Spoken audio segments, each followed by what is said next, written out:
Hello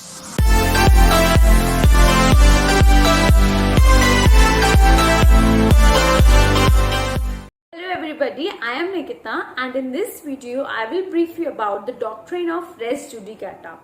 The res judicata doctrine is found under the section 11 of CPC, Civil Procedure Code.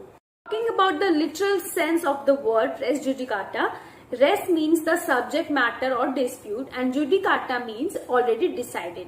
Therefore, this doctrine means that once a matter is finally decided by the competent court, no party can be permitted to reopen it in further litigation. The objective of this doctrine is that it is for the larger public interest, which requires that all the litigation must sooner than later come to an end.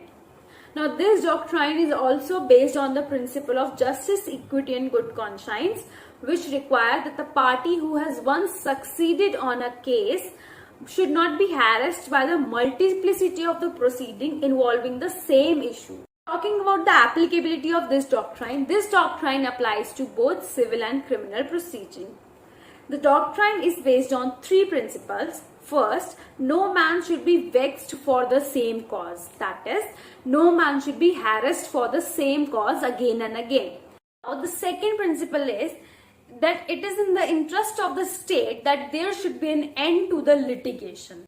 Third, a judicial decision must be accepted as correct. Now, moving ahead, as per section 11 of CPC, there has to be some conditions fulfilled for the application of res judicata. First condition is that there must be two suits, one former and one subsequent suit. Former suit means previously decided suit. Now, second condition is matter directly and substantially in the subsequent suit. Subsequent suit as in the second suit or another suit. It means that the matter must be directly related to the suit and it must not be collateral or incidental to the issue. Let's understand this by an example. For example, A and her mother filed a suit against her father's brother for claiming a share in the property. Now, at that time, the question of marriage expenses was not included in the issues. The claim of partition was dismissed by the court. However, this principle of res judicata does not stop A and her mother for filing another suit for the question of marriage expenses, as this matter was not directly involved in the issue in the former suit. So, I hope you have understood this condition. Now, the third condition is that there must be same parties. The parties to the suit are those whose name appears on the record of the suit at the time of the decision. A party whose name is struck off or who withdraws his or her own name is not considered as a party. Fourth condition is same title. Fourth condition of res judicata is that the parties to the subsequent suit must have litigated under the same title as in the former suit or as in the earlier suit. Same title here means the same capacity.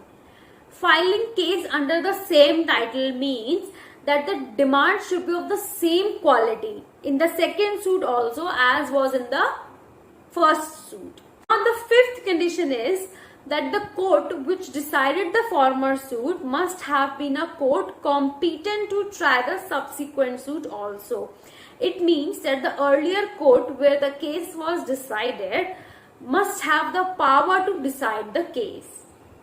Now, the sixth condition is the final condition of res judicata, which means that the matter directly and substantially in the issue in the subsequent suit must have been heard and finally decided by the court in the former suit. In the previous suit, the case was finally concluded by the court.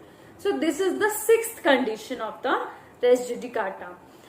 So, that's all for today. I hope you have understood the topic easily. Thank you so much.